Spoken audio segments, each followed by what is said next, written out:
Hello, and welcome to the Stuff I Learned About Learning, a TCEA podcast. I'm your co host, Robert Bennett, and I'm here with my co host, Macy Hall Greer. Macy, what's the difference between a leader and a manager to you? That's a really, really good question. Um, there's obviously some overlap. I feel like managers can be great leaders, and sometimes great leaders are managers. But there is also a key difference. Leaders can lead from anywhere. They don't necessarily need people underneath them in an organizational structure. To be a wonderful leader, you truly can lead at any level.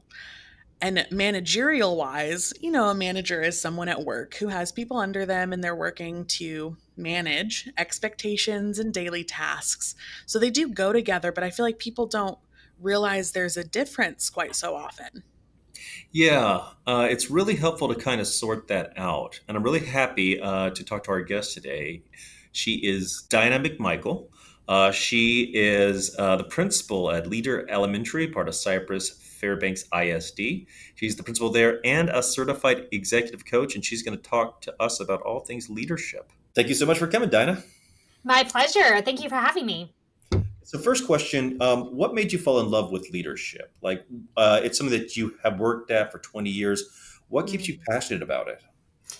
That is a great question, and one that truthfully, I don't know if I've really thought about what made me fall in love with leadership in particular. It just has been something that's always been inside of me.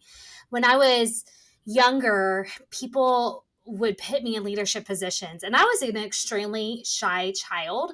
And oftentimes I struggled with that, thinking I'm too young for this, or I don't know if I'm the right fit for this position. But then the people who saw that in me would always affirm and say, no, you're here for a reason. And we see this in you. And now looking back, I'm so grateful because if it were not for all those opportunities, I would have never stretched that muscle and been able to be where I am today. So truly, it was just a growth experience of other people seeing something in me and helping to nurture that aspect of my life. That's wonderful. That sounds because you've talked a little bit to us about how you see your role as a leader to inspire like others to be leaders in their own rights. So do you think that that's a part of that? Absolutely. So I look back and think about all the mentors and all the incredible coaches I've had in my life, and then I aspire to be just like them. So I think if I can do my job well, then other people can be more effective in their role. And that can mean growing in leadership skills. It could mean just growing in pedagogy. It could mean any number of things. But my job as the leader of the campus is to help other people be more effective every day by the work that we do. That's interesting because when I think of my own moments in leadership, it has not been because I especially jumped forward or had someone push me forward. It's because at the end of the day, we all want to go home. We all want to get our work done. Someone has to sort of take on the bad stuff and talk about what we got to do. So it's almost more practical. It's like a form of drudgery, a little bit, almost to be a leader. And I don't think that that's the best way to do it. Well, I kind of feel like there's two sides to leadership, right? There's the management side and the leadership side. And I feel like what you're talking about is the management. That's the part that most people don't enjoy, but it's necessary to be able to do the work of being a true leader. And if your systems and your management is in order, if all those things are set in place, then it makes it a lot easier to do the leadership side, right? So yeah, you can't just be an inspirational leader without doing the grunt work. It's just a part of the role, the job, no matter what it is. There's always going to be some things behind the scenes that you're going to have to do. And true leaders are able, I would say, maybe not true leaders, but the most inspirational leaders to me are the people who are able to do that without it looking hard, right? You don't see the grunt work. It just happens. It happens because they are servant hearted and they just do it behind the scenes and they do it with a joyful attitude and see it as just a part of the work instead of getting bogged down into, I have to deal with this situation today, or, oh man, I have to, XYZ, whatever the thing is that we don't want to do. We just do the hard things to get on the other side of it. That's great. That like really helps me look back and see how the times that I have done this in the past, that I really should have looked at it as an opportunity to help others become their best selves and work with me. Because it is fun to work with people It is. most of the time. most of the time, right? I agree with you though. And changing that mindset, changing that paradigm is not an easy thing to do. I used to have a friend that would talk about all the hard things and she'd say, oh, I get to do this and I get to do that. Instead of I have to, I get to, just to help flip that mindset. And when she would first do it, I would be really annoyed. I'd be thinking, ugh, okay, there she goes, Pollyanna again, right? But I started doing it myself, and it really does shift that mindset of I have this opportunity, I have this blessing to be able to do the hard thing because that allows me to be able to do the fun parts, right? I have a job, right? Number one, I have a job with great job security, and I get to make a difference in lives every day. So because of that, I get to go have an opportunity to have a tough conversation with a parent or a teacher or a student. And because I have that opportunity, that changes the conversation. I really want to loop back and just touch a little bit on that inspirational leadership, specifically making it happen practically. But I've heard you say before that everyone can be a leader and you really try to make that happen in your school, whether it be with students or staff. Can you provide us some examples of ways you help students and staff step into those leadership roles, whether it's formally, informally? We just want to know what that looks like. Absolutely. And when I talk about everyone can be a leader, two things you have to think about. First of all, when you are making decisions, it all has to do with a mindset, right? So, in order to be able to lead in a certain way, you have to have a certain core value or belief. And as I was sharing with you before, one of our core beliefs, well, there's two that I hold very closely to. One is everyone can be a leader and everyone has genius. And that means that if you truly believe everyone can be a leader, that means the little boy who drives his teacher crazy, that does all the things, right? That got in a fight at recess, that little boy has leadership in him too. And we have to find a way to unlock it. So that's kind of one piece of it, is the belief that everyone can be a leader. And two, as the head leader, the lead learner, if you will, as a principal, I have to be willing to let go of control. Just as teachers want to control their classroom. And when they're learning to manage a class, oftentimes they have to learn to let go of the control to be able to have the kids learn how to self-manage. It's a similar situation in the principal chair. You have to learn to say, I want this outcome, and I'm going to let go of some of the control of how we achieve it, right? I have a vision in my head, but sometimes I have to let go of the steps it's going to take to get to that vision in order for other people to be collaborative in the process. So those are two things to think about. What we've done at our campus is we've created committees. So every teacher is on a committee. Every teacher is able to lean into their gift, something that they really enjoy. And it might not be a classroom gift. Maybe it has to do with decorating and they love to make things beautiful, right? And maybe they can be on our culture committee and they can help with the decorations in the classroom and putting up positive statements around the building and the hallways and student work displays and things like that. And that leans into everybody has genius. So one thing we do with our teachers is everybody's on a committee, and those committees get to make decisions that affect the entire campus. And so instead of me laying out and saying, here's all of our parent events we're going to do for the year, then I have a couple of key ones that we do every year. And then the committees can say, hey, let's try this new idea, or let's lean into this area. We really want to have a multicultural night. And so how can we get our parents involved? This was a new thing we did last year. I had a paraprofessional and a teacher that had a vision for a multicultural night where the parents were the ones to come and present. And so they put it all together, and I was able to support and provide the systems, but truly they were able to lead that initiative. And then because it was their idea and their creation, there was just so much engagement. There was so much pride. They felt like we were standing in the room and looking around and they're like, wow, we did this. And that's part of what builds that culture. So on the teacher side, part of it is letting go and figuring out, where can my teachers have a say or have some control over something school-wide, not just in the classroom. So that's one thing. The other thing that we do is we try to trickle that down with the students. So our students have the opportunity to lead across the campus, and our teachers run this initiative as well. They apply for different leadership roles, and they go through a job interview process where the instructional coaches come and interview them and ask them why they want to do this job. They write a little essay. So think about all the skills that we're developing in our kiddos to be able to communicate well, to shake hands, to look someone in the eyes, to do an interview, because we don't know where will our kids have another opportunity to do this type of thing. So we're building these life skills in them, and then they're able to step out and lead somewhere on the campus. So those things could look like, I have a fifth grader that's going down to pre-K and walking them to breakfast every day and making sure they get connected, so that kid, it reduces their anxiety and they start their day off right. It could look like I have kids coming up and they run my morning announcements. We have a PowerPoint, and they do it all. I literally get on and say good morning, and then I get off and do our mission statement at the end. And they do it, and I'm there supporting them, but they run the announcements every morning. And then second semester, the big kids teach our second and third graders. They mentor them, and they take so much pride. One time, one of them was coming a little late. I said, "Oh, you're cutting it close." And she said, "I had to go get my mentee. I'm so sorry. I'll come a little quicker next time." And it just That's warms so your heart, cute. because they take so much ownership because they were a part of creating that process.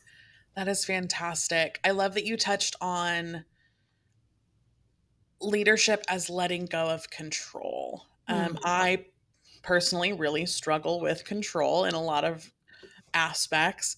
And something I worked with my therapist on that she pointed out that I thought was really interesting was that control is the opposite of trust. Mm. And I feel like Love when it. you're coaching leaders, you're really having to trust them. The student who's causing an issue and they have leadership in them, they just need it fostered and nurtured. You really have to put that trust back into them, I feel like.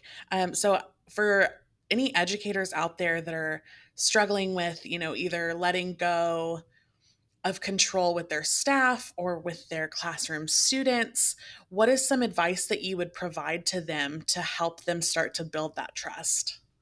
I think that's funny that you brought up this concept. My kids and I were at the water park this weekend. My oldest son is 7, and we were going up to one of those huge, tall, 60-foot slides that you go down, and it's scary, but it's so much fun. And we were walking by, and there was a couple that was there, and you could tell half of the couple was like, "Come on, let's go, babe, let's go do it." And the other one was like, "No, I'm not going up there." And then she said, "I have control issues."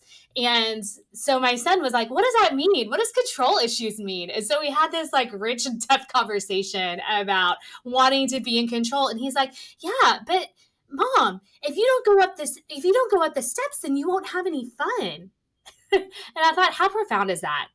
I just How nearly spit profound. my coffee. You were profound enough that I almost did a little spit take there unintentionally, but Out of the mouth of babes, right? oh my Yeah. goodness, truly. I yeah. What were we gonna say, Robert? Oh, well, I was going to say that it makes you think. So when I first worked for a trade association, I got put in charge of planning a really huge event. And like it's a tricky thing to plan out all of the breakouts, the sessions, the meals, everything like that. And I didn't realize how much of a problem that I had with control issues until like the first day of it, because like I wrote down some words in a spreadsheet. I sent them over. They sent over all these forms for me to approve for all the food orders. But then at the time of the event, I still could not believe in my heart that the people were going to show up with the food on time at the right place. I just could not comprehend that. And like that really speaks to the fact that I had absolutely no trust in these people, in anybody else, even with, like, I would say with myself too. So that really strikes a chord with me 100%. That like if you don't trust people, you really can't lead. Mm. Yeah. It's It's hard, yeah. So I it's guess, very hard. Dinah, how have you approached that, building that Well, trust? I mean, just like you go up the ladder one step at a time, right? There I you think go. I think learning you have to learn to trust yourself too. I think this whole idea of not trusting and having control issues with people in education and people in leadership, it's like that for a reason, because we are highly skilled, highly trained individuals who are really good at what we do. And we want to make sure it goes well for the children. So all of that is a common thread through all of us, because if we didn't care about our students, if we didn't care about our instruction, if we didn't care about what we do every day, we wouldn't be doing it. This is not the kind of thing that you step into for no reason. Educators are the most valuable people in the world because they instill hope and learning and critical thinking into the lives of children every day. Right. So let's just talk about the people who would listen to this podcast. The people who would do this kind of work are incredible human beings. And that is the reason Absolutely. why we have trouble letting go of control, because we want things to go well for our kids. So I think it goes back to mindset. You have to realize that you have to, one, that yes, it is a control issue, and two, why you have it. You have it out of the love for kids, but if you don't ever let them take a step, then they won't ever learn to walk. They won't ever learn to go up the stairs. And I think that that's just an inner work that we have to do. So whether that be, like Macy said, through therapy or through conversations or through practice, you just have to take a step and you have to stretch that muscle of realizing if if this all falls apart, it's going to be okay, right? Mhm. The kids are going to be fine. They're going to be okay. They're resilient. So if I give them a chance and they mess up, you know what? Mistakes are a part of learning too. And that's a valuable key thing to be able to walk in. I'm curious, you've talked a little bit about a few programs that you've put together, but how do you go beyond that and create a culture where this sort of stuff is natural and can thrive? That's a great question. And my answer is it takes time and consistency. So when I first had the privilege to come here 6 years ago, the vision was better together. I knew for a fact that collective efficacy is key. From the research, from lived experience, that the idea of collaborating and coming together with our collective genius was the most important thing that would move students to success. So that's just a core value of mine. And whether if you're a leader, it doesn't matter what you pick because there's so many great things, but there has to be a vision. There has to be something that people hold on to. So for me, it was better together, and that was our vision, and it's been our vision and like a theme throughout this whole thing. And step one, the first year was just building relationships and getting to know and trying to resist the urge to take over. We talked about control. When you're the principal, you want things to happen your way or the way that you experienced it. And so my beginning was just fighting against myself to go in and do all the things I wanted to do, just the restraint, and realizing that sometimes leadership is restraint, knowing when to speak up and when to hold back and be silent, because the second that you speak, it shuts everybody else down. Um, and so a lot of restraint. Then year two, we were once the relationships were built and I had a better understanding of the culture and the campus and what people wanted. And I'd had that whole year to be able to look back and observe. Then we worked together to create a mission statement. And this was critical because step two was really laying the foundation of culture. We did this professional development where we had the whole staff together, and I asked the question, what do we want our school to look like, sound like, and feel like? And we did it in a Google form and put all our keywords together. And then we looked for commonalities and threads, and did this whole activity. And it took a few months to be able to narrow down what is the common theme that our staff values. And then we took it to the students and we asked the students the same question. Hey, kids, what is a great school, a leadership school to you? What does it look like, sound like, and feel like? And we came up with, through that process, with about 4 different mission statements that encapsulated the words and the themes that were coming up in those conversations. And then we voted. The staff and the students voted on our mission statement, and we landed with, at Leader We Lead. We are loving, we're encouraging, we're accountable, and we're determined. And through that whole process, so over the course of the first 3 years, every system that we had, all of our behavior expectations, everything was realigned to that mission statement. And so that took 3 years to help build that culture. And then once the culture was established, we could move forward with starting to be a little bit more intentional with tracking academics and pushing the kids with that accountability and determined piece. But first, the relationships, the loving and encouraging had to be established. But it takes both, right? You have to have a positive school culture where people want to be, but then you also have to be willing to do the work to move the students to be able to get student success. Moving into something a little less leader focused and a little more just inspirational. Um, I know in marketing, something that stuck with me early on in my career working for a big corporation was in marketing, we create magic moments. Hmm. And I've heard you say something similar that I absolutely love. You've mentioned before, find your belief, your love, your passion for finding opportunities to turn dreams into yeses. Yeah. What does that mean to you in practice? So that goes back to what I was telling you about the multicultural event that we had. If a teacher or even a student, I had a kid one time say, came up to me at the beginning of the year, she was a fifth grader, and she was like, Miss McMichael, could we do like a dance party? And she had her friends with her, and they like wrote this letter out and had this petition to be able to have a fifth grade only dance party. There you And go. so it was so cool. So I took to my AP, and the counselor was like, okay, the kids want a dance party. How are we How going to make this fun. work? And thus a fifth grade end of the year dance party began. So I think first it goes back to having that trust of people can speak up when they have an idea, right? You have to create a culture where everyone's thoughts and opinions are valued. And then two, again, finding a way to make it a yes. My mentor always told me everybody's a 10 at something. And sometimes when she said it, she was talking about that person that annoyed you or her that was like a little bit grating on their nerves. And it was like, everybody's a 10 at something. You just have to find what they're a 10 at. So if it's a personality conflict, and it's the same with kids, right? They have genius inside them. You just have to figure out what it is.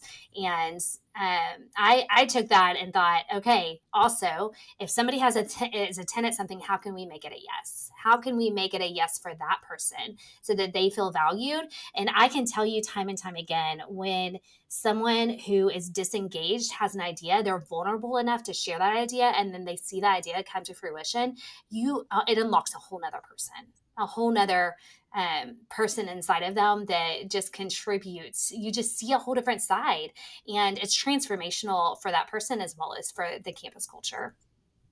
I'm curious, in your coaching work, what are some of the common challenges you've had when you try and help others work through their leadership approaches?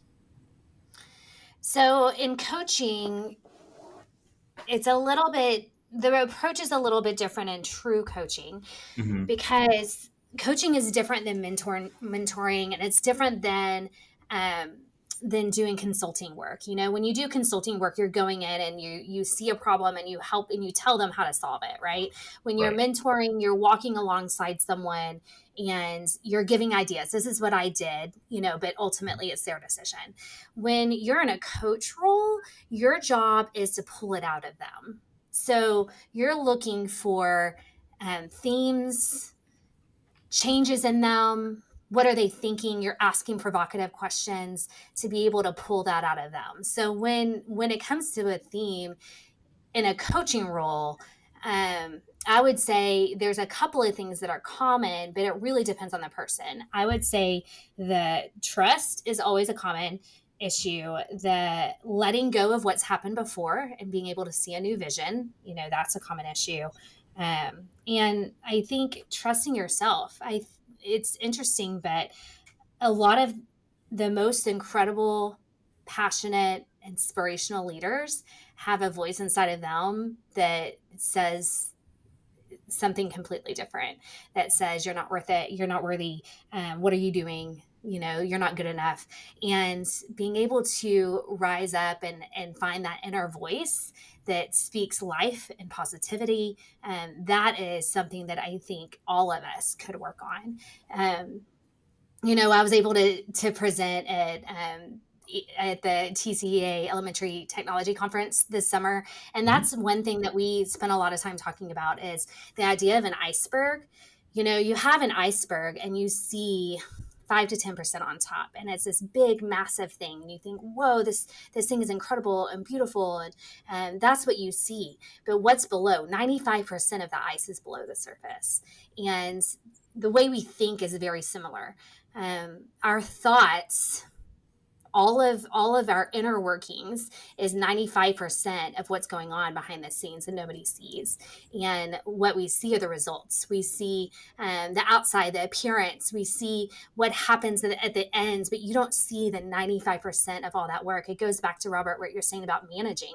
Nobody sees all the behind the scenes stuff. Mhm. And it's the same with our thoughts. We have to be very careful about what we say to ourselves, to make sure that we speak kindly to ourselves, just like we would speak kindly to anybody else. And that thought work is one of the most critical elements that I could say we could all work on as educators and as human beings. That's wonderful. Could you tell us about your upcoming podcast, Strong Leaders in Strong Schools? What inspired it, and what do you hope to share? I'm so excited about this. And first of all, I really appreciate this opportunity to talk to you guys today about leadership. It has been such a joy to be able to share some of the incredible things that happen at Leader Elementary.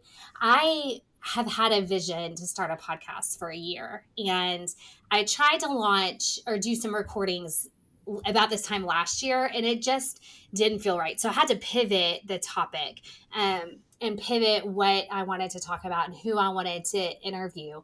At the end of the day, what we landed on was strong leaders, strong schools, because the the culture, as we talked about today, all depends on the leader. The leader sets the temperature and the climate, right? She or he gets to determine what we say yes to, what we say no to, what we allow to happen on this campus as far as adult and student behaviors go. And the buck stops with them, and that is an incredible honor and a privilege and also a great responsibility, right? That I've noticed over these past few years when we talk about what is out there about public education, sometimes those stories of inspiration and hope get lost. And my vision with this podcast is to be able to put those stories back out into the world, to be able to hear from incredible people doing incredible work at all levels of the organization and know that they are making a difference. And because of that, there's hope in public education, and there's hope for our students and our kiddos. That's wonderful. Yeah. We're so excited to take a listen. Thank you so much for sharing with us. Where else can our listeners connect with you? You can connect with me on social media. I'm on all the platforms, LinkedIn. My email is public, dinah.mcmichael@c5c.net. I'd love to connect. And truly, anything I can do to help somebody along in their journey, I will be your biggest cheerleader. So don't hesitate to reach out. Awesome. Dinah, thank you so much for joining us today. Absolutely. Thank you for having me. Robert, I don't know if you know this about me, but my undergrad degree is in communications. It's a strategic communication degree, a little bit of marketing, a little bit of PR, all over the place. But I went back to school and got my master's in business management, Oh, and they never taught me the distinction between a consultant, a mentor, and a coach. That is so profound to me, and it just makes so much sense. yeah. I think it really helps to sort of set expectations for yourself and what you're looking to do with this person who is here to help you.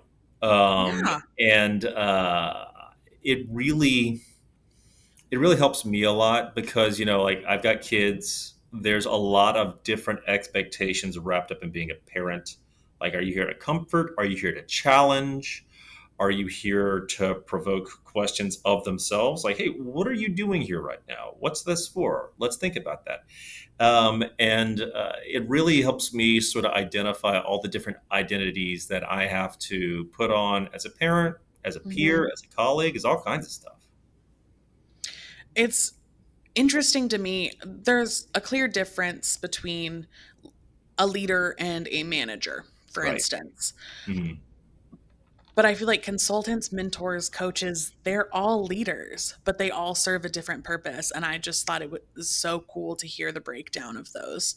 Yeah, that's great. That like really helps you sort of identify the next steps that you need to take, what you're looking for, what you're looking to achieve. It's wonderful. Absolutely. Well, thank you so much for joining us today for another episode of The Stuff I Learned About Learning, a TCEA podcast. If you have questions about anything TCEA or want to know more about us, go ahead and check out tcea.org. And if you'd like to get in contact with us directly, or if you want to volunteer yourself or someone else as a podcast guest, reach out to Robert Bennett at rbennett@tcea.org. That's me. That's 2 N's and 2 T's. Don't forget it. In the meantime, keep learning.